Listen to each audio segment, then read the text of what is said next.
अस्सलामुअलैकुम, मैं हूं अलीना शिगरी। 29 साल बाद पाकिस्तान आईसीसी टूर्नामेंट की मेजबानी कर रहा है। बिलाशुबा मुल्क के लिए ये एक मुस्बत पेशरफ्त है। 16 साल कबल 2009 में पाकिस्तान से इंटरनेशनल क्रिकेट की मनसूखी से लेकर चैंपियंस ट्रॉफी की मेजबानी तक पाकिस्तान क्रिकेट ने निहायत कठिन वक्त देखा है। मगर जिस दहशतगर्दी की वजह से पाकिस्तान क्रिकेट अंधेरी खाई में गिरी, वो आज भी जूं की तूं हमारे सर पर मंडला रही है। बल्कि ये नासूर अब एक कदम आगे बढ़कर कौमियत में दरार डाल रहा है। बलूचिस्तान के जिले बारखान में मुसल्लह दहशतगर्दों ने पंजाब जाने वाले 7 मुसाफिरों को बस से उतारकर शनाख्ती कार्ड चेक करने के बाद कत्ल कर दिया।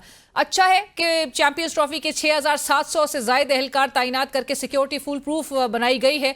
मगर क्या ही अच्छा होता कि इस तरह के इवेंट्स के लिए एहलकारों का हिसार ना बनाना पड़े, आम तातील ना करना पड़े, मोबाइल नेटवर्क्स ना बंद करने पड़े। उस वक्त ये हो सकता है कि जब मामले की हसासियत को समझा जाए। बलूचिस्तान में कौमियत की बुनियाद पर कत्ले आम कोई पैबा नहीं हो रहा है। एक क्रोनोलॉजी मौजूद है, टाइमलाइन है।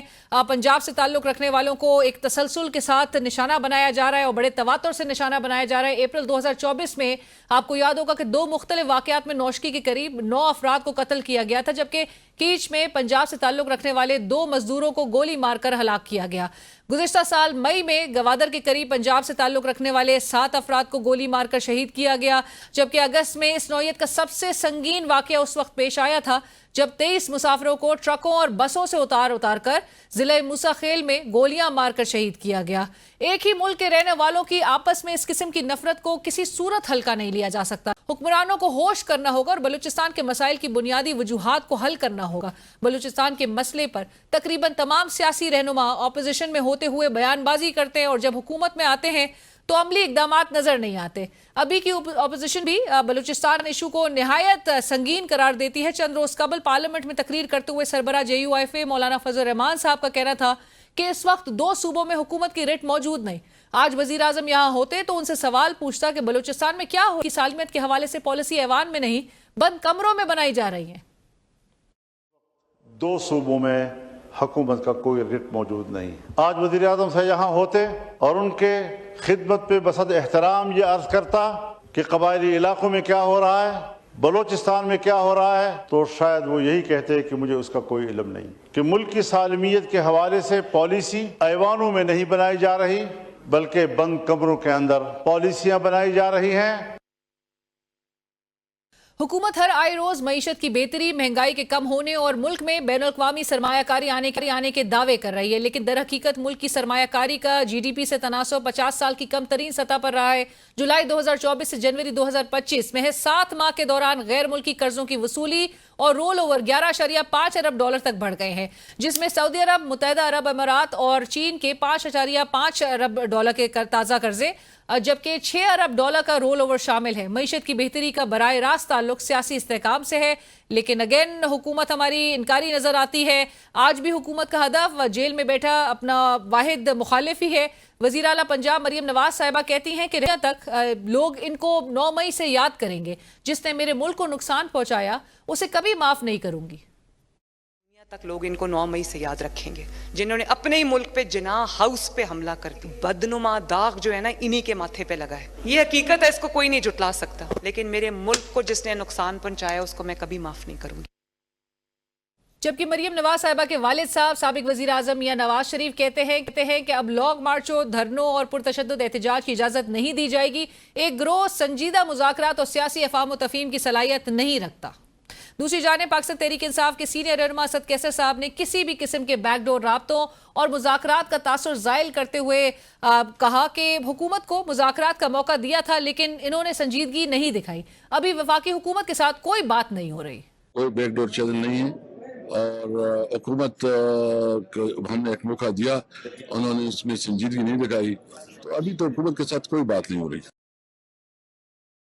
और नाज़रीन, एक तरफ हमें जहां पर बताया जा रहा है कि मुल्क कर रहा है और जो मॉडर्नाइजेशन और प्रोजेक्ट्स और तमाम जो सिलसिला, आज वज़ीर आला पंजाब मरियम नवाज साहिबा भी जिस तरह से कही थी कि खिदमात और इनोवेशन और प्रोजेक्ट्स की बात नून लीग के दौर में ही पहले भी हुई और ये सिलसिला जो है वो अभी भी बरकरार बहरहाल नज़र आ रहा है। इस हवाले से बात करेंगे, लेकिन एट द सेम टाइम जो सियासी एक माहौल में एक स्टेबिलिटी आना बहुत ज़रूरी है, जिससे वाकई में बाहर बैठा जो सरमायाकार है वो मुल्क में आके इन्वेस्टमेंट जो कि करना चाहेगा, वो इस वक्त करंट माहौल को देख के जहाँ पर बलूचिस्तान और खैबर पख्तूनख्वा दोनों सूबों में जिस किस्म की सूरत हाल है, आए रोज़ लोगों को वहाँ पे जिस तरह से टारगेट किया जा रहा है। मौलाना साहब भी फ्लोर ऑफ द हाउस जो 2 रोज़ कबल उन्होंने एक अहम स्पीच की और उन्होंने जो सवालात रेस किए वो इस हुकूमत के लिए क्यों नहीं इस प्रायोरिटीज़ में से एक नज़र आ रहा। इस पर गुफ्तगू होगी। राना एहसान अफजल साहब, सीनियर रहनुमा पाकिस्तान मुस्लिम लीग नवाज, वज़ीर आज़म के आप कोऑर्डिनेटर भी हैं, हमें इस वक्त ज्वाइन करें। राना साहब अस्सलाम वालेकुम, बहुत शुक्रिया ज्वाइन करने के लिए। राना साहब, आज साबिक वज़ीर आज़म या नवाज शरीफ साहब ने भी कहा कि जो लॉन्ग मार्च है, एहतजाज है, धरने हैं, इसकी इजाज़त नहीं दी जाएगी। साथ साथ वो ये भी कह रहे हैं कि एक ग्रोह है जो कि गैर संजीदा है, संजीदा नहीं है मुज़ाकरात के हवाले से, अफ़वाह तफ़हीम से मामलात को हल करने के हवाले से। राना साहब, मुल्क में जहाँ पर हम क्लेम सुनते हैं कि जमहूरियत इस वक्त नज़र आ रही है, वो प्रैक्टिकली हमें क्यों नहीं विजिबल नज़र आती? डेमोक्रेसी में तो ये बात कही जाती है कि कॉन्स्टिट्यूशन में जो तमाम राइट्स गारंटीड है वो तो उसको एक्सरसाइज होते हुए देखना चाहिए। मान रही, आपने बिल्कुल ठीक कहा, लेकिन जमहूरियत में ये ट्रेंड नहीं होता कि आप पेट्रोल बम मारें जिस तरह ज़मान पाक में मारे गए।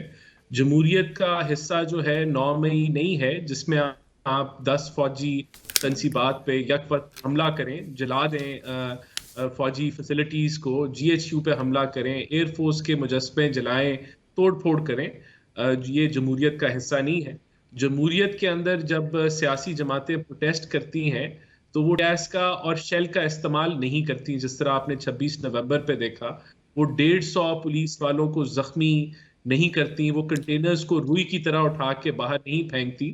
ये जमहूरियत का हिस्सा नहीं है। जमहूरियत का ये कतई तौर पे हिस्सा नहीं है कि आप बहरूने मुल्क जाके कांग्रेसमैन का गली गली कूचा कूचा टाकी करें, आप उनको कहें कि हमारे मुल्क के अंदर आप मुदाखलत करें, आप जो है वो पाकिस्तान के मफादात के खिलाफ काम करें। ये जमहूरियत नहीं है। और देखें, बिल्कुल आज़ादी है, हर किस्म की आज़ादी है, लेकिन जब आपकी जमात की ये तारीख हो और आगे भी इसी किस्म की सियासत को जो है वो तरजीह दें, और वो पाले अंदर अगर उनको ऑफर किया जाए कि हाउस की कमेटी हम बना देते हैं, हम वहां बैठ जाते हैं जो कि जमहूरियत का सेंटर होता है पार्लियामेंट, तो फिर मेरे ख्याल से ये सारा जो नैरेटिव जो विक्टिम कार्ड पीटीआई खेलती है वो ये हकायक बताना भूल जाती है। ये जमहूरियत नहीं। बट राना साहब आपकी हुकूमत के लिए अब मजीद प्रेशर इस वक्त नजर आ सकता है, क्योंकि पोस्ट ईद अब तैमूर जगरा साहब इस वक्त हमें ज्वाइन कर चुके हैं पैनल में, सीनियर रहनुमा पाकिस्तान तहरीक इंसाफ के साबिक सूबाई वजीर भी रह चुके हैं।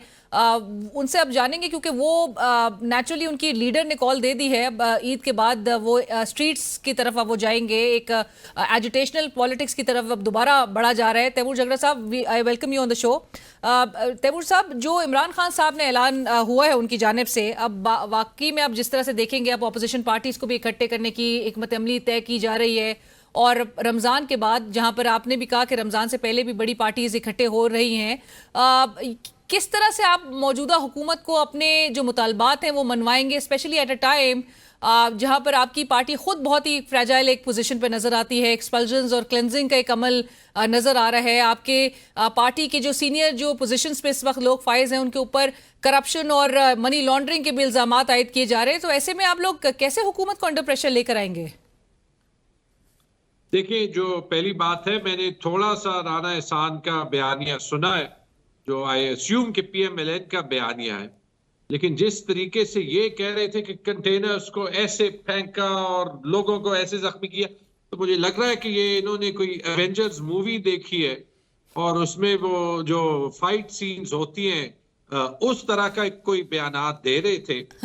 तो मैंने तो ऐसे वैसे नहीं देखा, लेकिन अगर राना साहब ये समझें तो ठीक है। देखिए, और ये तारीख वारीख की बात करना, तारीख में जाएं तो तारीख में बहुत कुछ, अगर हमने इस तारीख के बेसिस पे किसी को डिस्क्वालीफाई करना है, तो अगर किसी को एस्टेब्लिशमेंट के साथ जमहूरियत के खिलाफ साजिशों करने पे डिस्क्वालीफाई करना है, तो मेरे ख्याल में नवाज शरीफ का ट्रैक रिकॉर्ड ज़ियाउल हक से शुरू होता है। अगर किसी को डिस्क्वालीफाई करना है इस बात पे कि उसने इदारों पे हमला किया हो, तो 97 के सुप्रीम कोर्ट हमले के बाद डिस्क्वालीफाई हो जाता है। अगर इस पे हो कि जुडिशरी में दखल अंदाजी की है तो शहबाज शरीफ का जस्टिस कयूम के साथ फोन कॉल याद है। अगर इस पे हो कि फौज के खिलाफ काम किया है तो आसिफ नवाज साहब के डेथ से लेके जहांगीर करामत की फायरिंग, मुशर्रफ की हाईजैकिंग, राहील शरीफ और जनरल बाजवा के खिलाफ ओपन बयानात, डॉन लीक्स से लेके जो जो आप चाहें, मेरे ख्याल में कोई एक ऐसे यार्ड स्टिक नहीं है जिस पे नवाज शरीफ को फिर आज सियासत करनी चाहिए। तो पहले तो मैं जरा ये रिकॉर्ड स्ट्रेट कर लें, क्योंकि जो आप अपने लिए यार्ड स्टिक जो किसी और के लिए बनाते हैं वो आपको खुद पे ही करना चाहिए। बट जगह साहब अब आज से बाकायदा नजर आ रहा है, और कुछ रोज से ही, बल्कि नवाज शरीफ साहब दोबारा से एक्टिव अब सियासत में दिखाई दे रहे हैं, और उन्होंने आपकी पार्टी के लिए कह दिया है आप लोग को पुरतशद्दुद एहतजाज की, लॉन्ग मार्च की, धरनों की अब इजाजत नहीं दी जाएगी। अच्छा है कि नवाज शरीफ कमरे से निकल गए हैं और कुछ उन्होंने कह दिया है, क्योंकि पूरे मुल्क को डर था कि आउट ऑफ शॉक इस बात की कि 10-10 वोट के साथ 2-2-0 लगा के उनको यास्मीन राशिद से जितवाया गया। मैं होता जी तो मैं तो कभी जो है एक 75 साल खातून जो कैंसर सर्वाइवर है, जिनको गलत जेल में डाला है, जिनकी बेल नहीं हो पा रही हालांकि उनकी कोई एक कन्विक्शन नहीं है, उनसे मैं हारी हुई सीट कभी ना लेता। ये नवाज शरीफ की सियासत हो सकती है, किसी गैरतमंद पाकिस्तानी की नहीं हो सकती। तो मेरे ख्याल में इससे ज्यादा फिर नवाज शरीफ के बयानात पे I think it is below us कि उस पे हम बात करें। और इसी के साथ ही बढ़ेंगे एक ब्रेक की तरफ, हमारे साथ रहिए।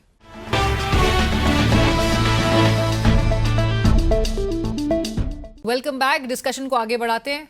राना साहब, ये अगर सड़कों पे वापस से आते हैं और ये पूरी एक पाकिस्तान भर से एक मूवमेंट का आगाज होगा, जो इमरान खान साहब की कॉल जिस तरह से अब बताई जा रही है, लास्ट टाइम मौलाना साहब जो है वो 2022 में आप लोग के साथ खड़े हुए थे। अभी मौलाना साहब, जिस तरह से मैंने उनकी तकरीर का भी हवाला दिया, मौलाना साहब ने जिस तरह से कहा कि फैसले जो भी हो रहे हैं वो बंद कमरों में हो रहे हैं, ऑपोजिशन को सुना नहीं जा रहा, मावराए हुकूमत, मावराए सियासत, मावराए पार्लियामान जो है वो पॉलिसीज बनाई जा रही है, और 1 साल से हुकूमत की साइड से वो कहते हैं कि जिद और हट धर्मी का मुजाहिरा किया जा रहा है। सो मौलाना साहब, यू ऑलरेडी नो कि वो एक स्ट्रीट पावर जो है उनके पास मौजूद है, वो भी अगर इनके साथ अलाइन होते हैं तब तो ये आपकी हुकूमत के लिए तो बड़ा खतरा है, और आप उससे पहले चाहेंगे कि ये दोबारा से ऑपोजिशन पार्टीज को और पाकिस्तान तहरीक इंसाफ को बिलखुसूस टेबल पे लेकर आया जाए। देखें, सबसे पहले तो बिल्कुल भी कोई खतरा नहीं है हुकूमत को। हुकूमत अल्हम्दुलिल्लाह कंफर्टेबल है, स्टेबल है। खतरा तो पीटीआई को है, जो इस मुल्क में सियासी अदम इस्तेहकाम मचाना चाहती है, लेकिन इनकी अपनी जमात में सियासी इस्तेहकाम नहीं है। आपने देखा कि फवाद चौधरी थप्पड़ मारते हैं शोएब शाहीन को, जो मरवत साहब हैं उनका फड्डा चल रहा है सेक्रेटरी जनरल से, कोई किसी को गद्दार कह रहा है, जो जुनेद अकबर साहब हैं वो उनके अलहदा मामलात हैं, जो इनके केपीके के अली अमीन गंडापुर साहब हैं उनके अलहदा मामलात हैं, जो चैप्टर है पंजाब का पीटीआई का उसका केपीके से अलग मामलात है। तो टोटल टूट फूट का शिकार है, इल्जामात एक दूसरे पे लगाए जा रहे हैं करप्शन के, गद्दारी के। तो इस जमात ने जो कहती है कि सियासी अदम इस्तेहकाम होगा तो माशी इस्तेहकाम नहीं आएगा, और सियासी अदम इस्तेहकाम इन्होंने खुद फैलाना है इस मुल्क में, तो पहले अपनी जमात में तो सियासी इस्तेहकाम ले आए। दूसरा, रह गई बात साहब की, तो देखें मौलाना साहब की जो ऑपोजिशन है उसका हम भी हिस्सा रहे हैं। मौलाना साहब की ऑपोजिशन जो है वो मुल्क के मफादात के खिलाफ नहीं चलती। वो अगर वो धरने पे जाती भी है तो वो पीसफुल धरना है, उसका हम भी हिस्सा बने। तो ऐसे धरनों से ना हुकूमत जाती है, ना ऐसे धरनों से जो है कोई जो है लोगों की जिंदगी में खलल आता है। तो मेरे ख्याल से जब ये ग्रैंड अलायंस बनेगा तो पीटीआई की जो एक नेगेटिव और करोसिव और एक पोलराइजेशन वाली सियासत है उसको ये JUIF तकवीयत नहीं चलाएगी, उसको जमात इस्लामी तकवीयत नहीं चढ़ाएगी। वो इस तरह की सियासत में बिलीव नहीं करते। ये जो क्रेडिट है ना, ये खाली पीटीआई का अकेला क्रेडिट है, तो इसके अंदर लोग हिस्सा नहीं डालेंगे। पर राना साहब, would you still want Pakistan Tehreek Insaf को मुज़ाकरात के जरिए ही आगे लेकर बढ़ा जाए, या इनकी जो डिमांड्स थी उसको बिल्कुल ही आउटराइटली रिजेक्ट आप लोग ने कर दिया है? देखिए, मेरे ख्याल से अब तो पूरी कौम और बच्चा बच्चा जानता है कि प्राइम मिनिस्टर शहबाज शरीफ ने इनको हाउस कमेटी की ऑफर दी है और कहा है कि आप वहां आके मुज़ाकरात करें, पार्लियामेंट में मुज़ाकरात होते, लेकिन इनको वो कबूल नहीं है और इसी वजह से खान साहब पर्ची पे पर्ची जो है वो लिख रहे हैं कि मेहरबान मेरी बात सुन, मुझे जवाब दे, लेकिन वहां से भी जवाब नहीं आ रहा। ये फैसला तो अब इन्होंने करना है ना कि अगर हाउस की कमेटी में नहीं आना और इन्होंने मुल्क भर में जो है वो एहतजाज करना है, तो मैं इनको स्वाबी का जलसा याद कराना चाहता हूँ कि जहां अभी जुनेद अकबर साहब की भी जो है वो ऑडियो सब मंजर आम पे आ गई है कि कोई ना एमपीए ने बंदे निकाले, ना किसी एमएनए ने बंदे निकाले, तो बंदे तो ये कहते थे हमारे एमपीए एमएनए निकालते ही नहीं, खुद ही आ जाते हैं, तो वो नहीं आए बंदे। तो अब इसी तरह जो 8 फरवरी था, जब इन्होंने पूरे मुल्क में यौम स्याह मनानी थी, तब भी कोई नहीं निकला। जब 14 साल इनको जेल हुई, तब भी कोई नहीं निकला। तो आप ना लगाते ना, आप सेक्शन 144 का इतलाक ना करते, आप इनको रिस्ट्रिक्शंस इनके सामने ना खड़ी करते, तो शायद ये एहतजाज भी करते, लोगों को भी मोबिलाइज करने दे दिया जाता। बट मैं Jhagra sahab, how would you respond to this? Rana sahab कह रहे हैं आपकी तो अपनी जमात के अंदर इस्तेहकाम नहीं है इस वक्त। मैं तो शुक्रिया अदा करना चाहूंगा पीटीआई का, इनके मेंबर्स का, जो अब अगर गवर्नमेंट ने मना किया तो अब बिल्कुल नहीं निकलते, कि गवर्नमेंट ने मना किया तो हमने कहीं नहीं निकलना। इसका मैं जरूर राइट झगड़ा साहब, क्या वाकई ऐसी बात है कि हुकूमत कहती है बाहर नहीं निकलना और आपके लोग जो है वो फिर वो रिस्पॉन्ड नहीं करते आपकी कॉल को और इसको मनुअन अमल किया जाता है इस पे? देखिए, चले कम से कम पूरे पंजाब में एक दिन में दफा 144 लगाने से ये साबित हो गया कि पंजाब की करंट जो हुकूमत है, जो शरीफ खानदान की 5वें 6ठे कौन से मेंबर की जो है वो अभी एक्सपीरियंस में बन रही है, कि उनसे पंजाब के एक जिले का 1 इंच भी काबू नहीं होता, और वो पूरे पंजाब के 13 करोड़ अवाम में 5 बंदों को कहीं भी मैनेज नहीं कर सकते। तो मेरे ख्याल में ये तो वर्ल्ड रिकॉर्ड है, नाअहली का इससे बड़ा तो शायद हो नहीं सकता, और मेरे ख्याल में ये वर्ल्ड रिकॉर्ड बुज़दिली का भी है, लेकिन खैर उस पे छोड़े। झगड़ा साहब, जो राणा साहब भी कह रहे हैं, अब आपके मुखालफिन को ये कहने का एक जवाब मिल गया है कि आपकी पार्टी के अंदर जो इंटरनल फिशर्स है वो इतने अब प्रोमिनेंट हो चुके हैं कि आपकी पार्टी जिस तरह से एक जो उसमें नज्म ज़ब्त का एक जो सिलसिला है वो अब मॉक किया जा रहा है, लोग जो है वो बयानात दे रहे हैं। अभी नवाज शरीफ साहब की सजा को जिस तरह शेर Afzal Marwat sahab, although he is no more part of your party, but वो कहते हैं कि वो सजा भी गलत हुई है, लेकिन आपकी पार्टी के अंदर तो एक स्टेबिलिटी आनी जरूरी है और सबको मुतहरिक फिर किस तरह से आप कर पाएंगे?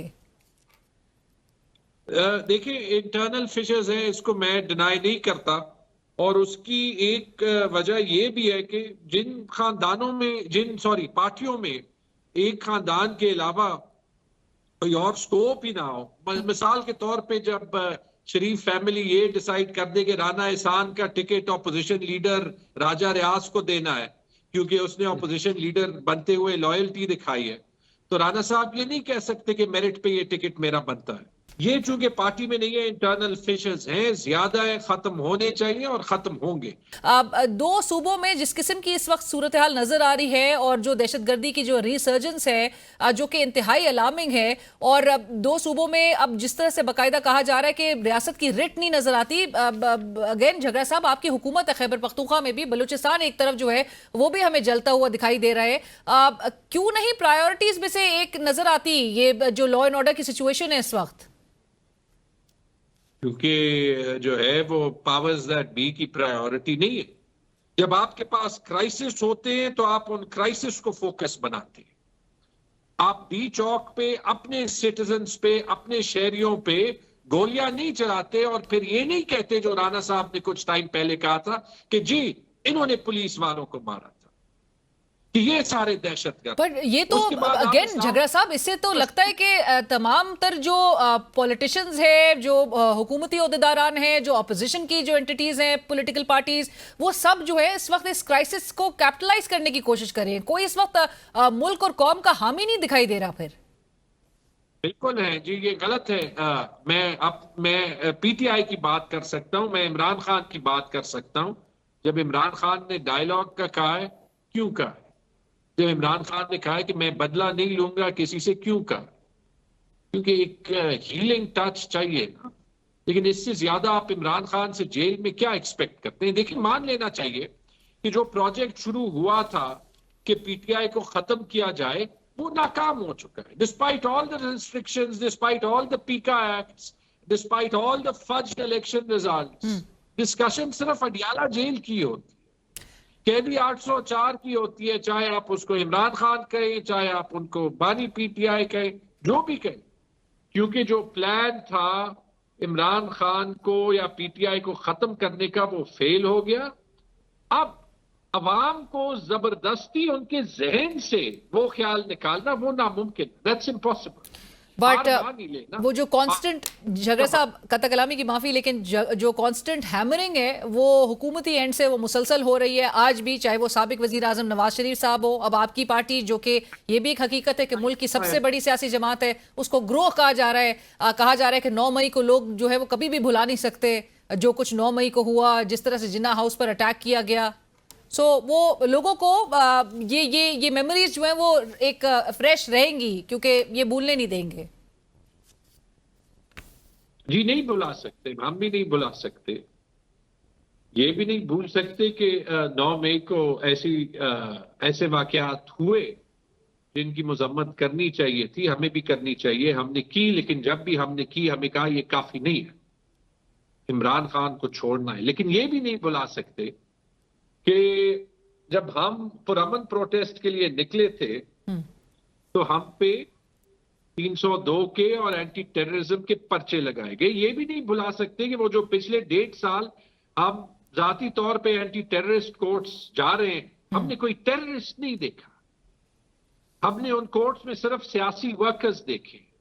ये भी नहीं भुला सकते कि उसकी वजह से हमें जो है वो इलेक्शन के फॉर्म्स भी नहीं भरने दिया गया, कैंपेन भी नहीं करने दिया गया, हमारे रिजल्ट्स भी चेंज हो गए।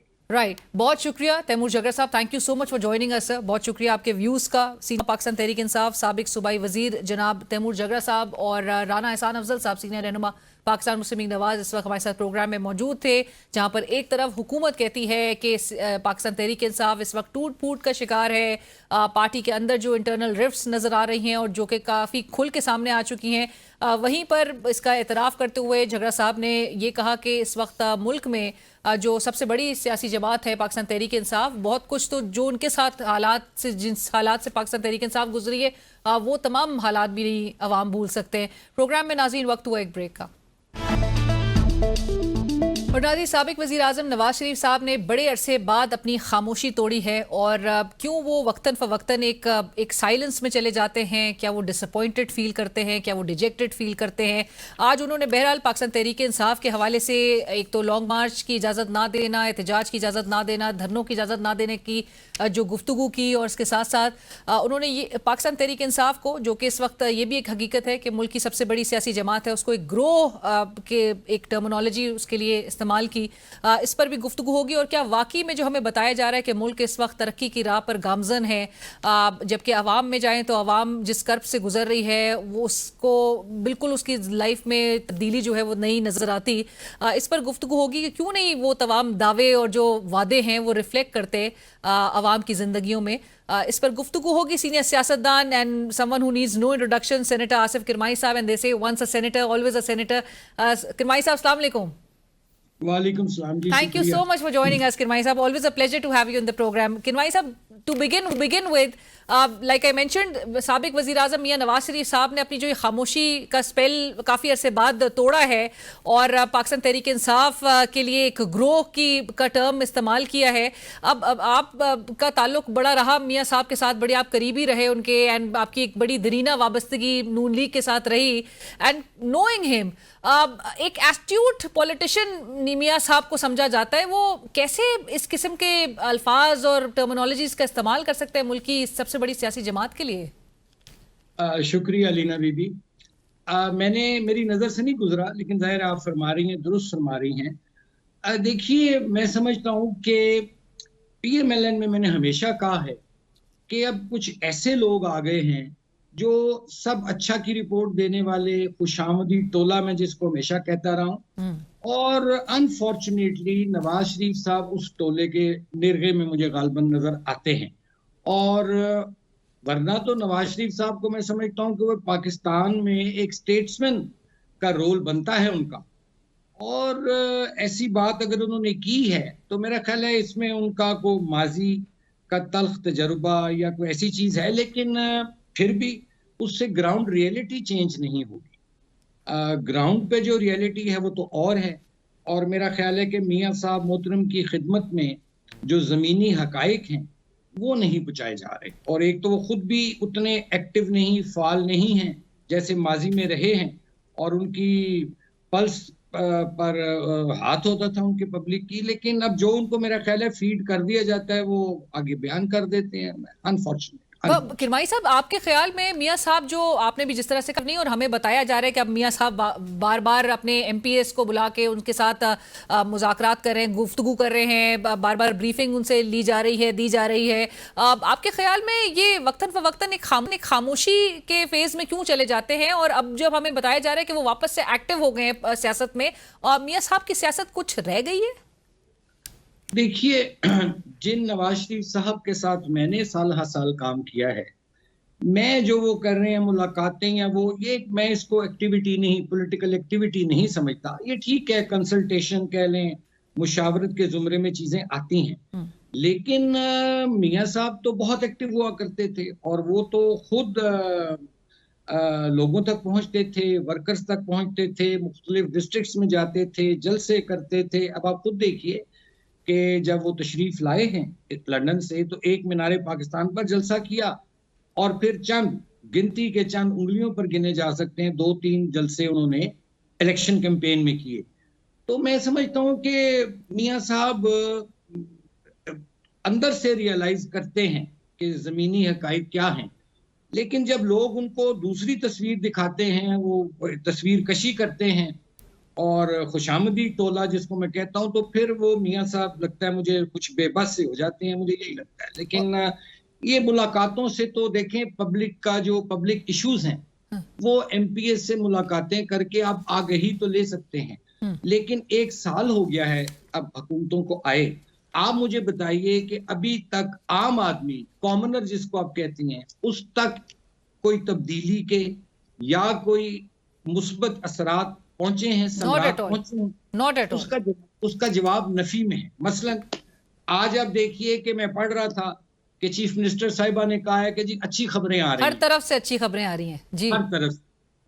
तो साथ ही उसी अखबार में मैं आपको पढ़ के बता देता हूँ, बस एक हेडिंग है, उसमें अच्छी खबर सुन लीजिए कि ये एप्टिमा के जो पंजाब के जो हैं कह लें सरबराह या जो चेयरमैन जी, उन्होंने कहा है कि मुल्क की 33% टेक्सटाइल फैक्ट्रियां बंद हो चुकी हैं। तो ये तो एक अच्छी खबर पहली मैंने आपको सुना दी।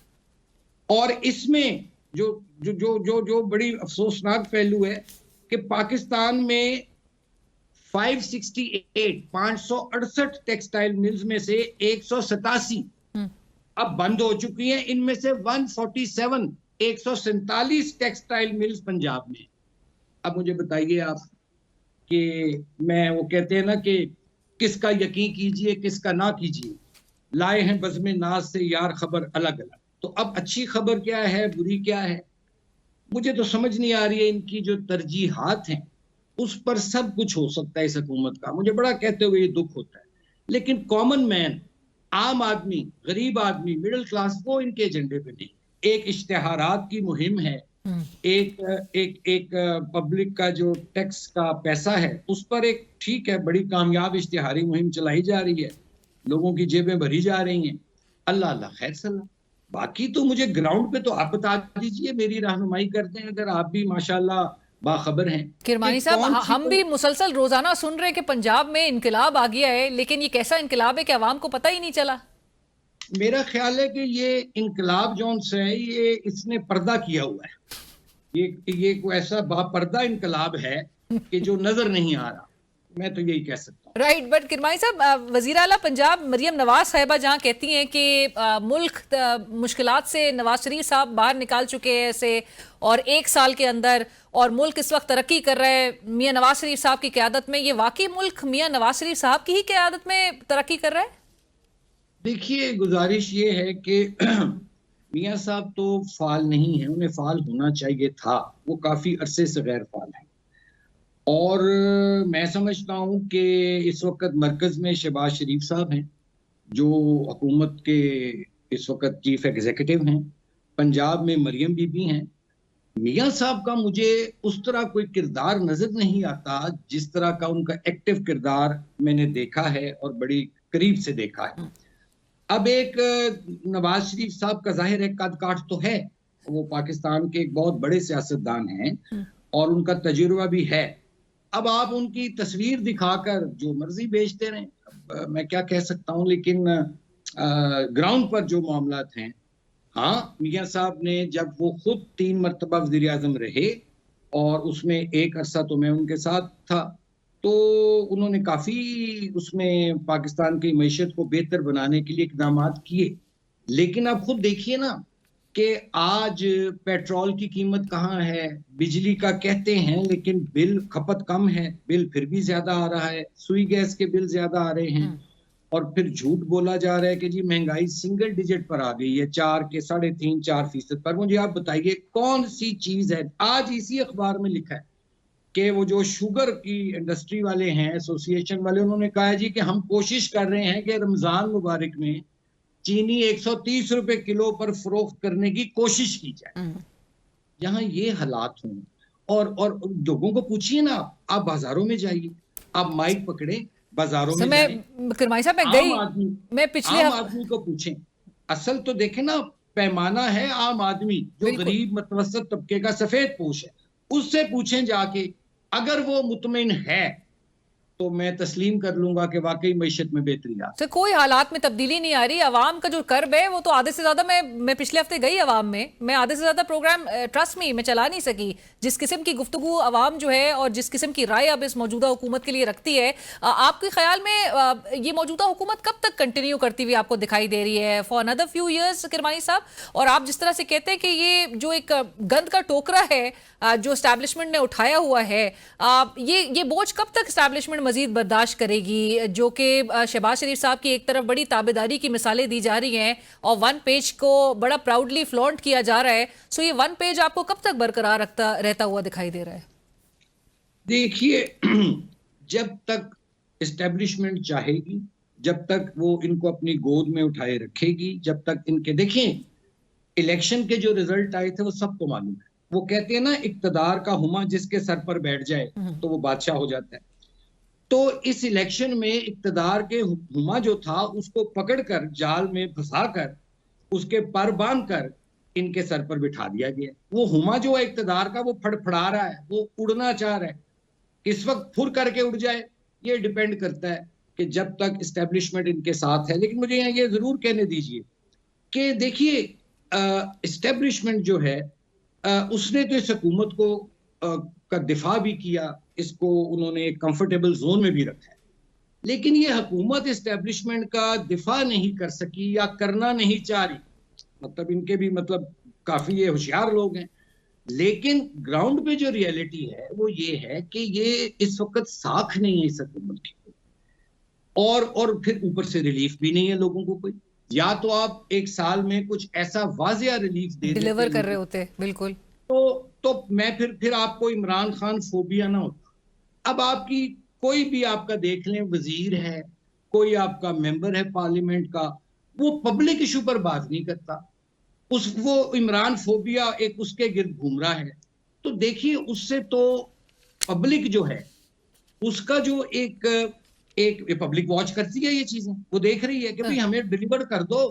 अगर आप डिलीवर कर जाते या करते हैं, अभी 1 साल हुआ इसमें मुझे तो कोई नुमाया तब्दीली नजर नहीं आती, लेकिन आप मंत्रा आपको पड़ी जा रहे हैं उस कैदी नंबर 804 का, उसको और पॉपुलैरिटी की पीक पर पहुंचा रहे हैं, लोगों के मसाइल हल नहीं हो रहे। बट किरमाई साहब, इंटरेस्टिंगली आपने सही कहा, ये जो इमरान फोबिया है, और आपने जिस तरह से कहा कि ये पब्लिक इश्यूज पे भी अब ये बात नहीं करते ये लोग, आज मियां साहब ने गुफ्तगू में ये बात भी कही कि अब लॉन्ग मार्च और धरनों और जो पुरतशद्दुद एहतजाज वो कह रहे हैं उसकी इजाजत नहीं दी जाएगी। ये क्या रिफ्लेक्ट करता है किरमानी साहब कि एक सियासी जमात को इस मुल्क में जो कॉन्स्टिट्यूशन उसको राइट्स गारंटी करता है वो भी एक्सरसाइज करने नहीं दिया जाएगा? तो अब ये समझे हम कि पाकिस्तान से जमहूरियत का खात्मा हो गया है? देखिए अलीना बीबी, बात ये है कि इसमें पार्टली तो मैं उनसे इत्तफाक करूंगा, मैं बड़े अदब के साथ, इसलिए कि मैं किसी किस्म के भी पुरतशद्दुद मुजाहरे या एहतजाज में यकीन नहीं रखता, चूंकि उसका अल्टीमेटली नुकसान जौन सा है वो पाकिस्तान को होता है और अगर पीटीआई की बात करें तो जो उन्होंने भी लॉन्ग मार्चेस किए या धरने दिए या एहतजाज किए, उसका नुकसान उनको भी हुआ और पाकिस्तान को भी हुआ। एहतजाज हक है, आइन आपको उसका हक देता है, लेकिन वो एक पुरअमन एहतजाज होना चाहिए, उसकी तमाम जमातों को इजाजत होनी चाहिए। और किरमाई साहब, आखिर में आपको ये जो ईद के बाद जो बाज़गश्त हो रही है, और इमरान खान साहब ने तो ऑलरेडी कॉल दी है एक नेशन वाइड, कंट्री वाइड एक मूवमेंट की, जहां पे ऑपोजिशन की जो दीगर जमातें हैं उनको एक अलायंस के फॉर्म में, ग्रैंड अलायंस के फॉर्म में एक पेज पर लेकर आया जाएगा। आपको लग रहा है कि कोई एक बड़ी तहरीक इस वक्त बनती हुई दिखाई दे रही है जो कि इस मौजूदा हुकूमत को अंडर प्रेशर या कोर्स करने में कामयाब होगी? देखिए, चैलेंज तो है। Imran Khan is a big threat and challenge to this government. हाँ, अब देखें उसके पास खोने के लिए क्या है, जरा बताइए मुझे।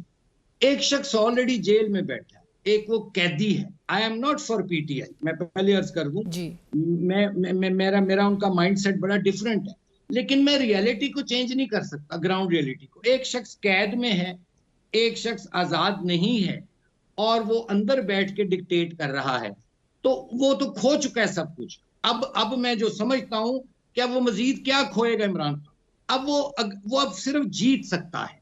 अब कब जीतेगा वो, क्या टाइमिंग होगी, ये अल्लाह ताला बेहतर जानता है, लेकिन वो टफ टाइम इनको बहुत दे रहा है अंदर अपने जेल में बैठे हुए भी, चूंकि सियासत का सारा जो न्यूक्लियस है वो अडियाला जेल बन चुकी।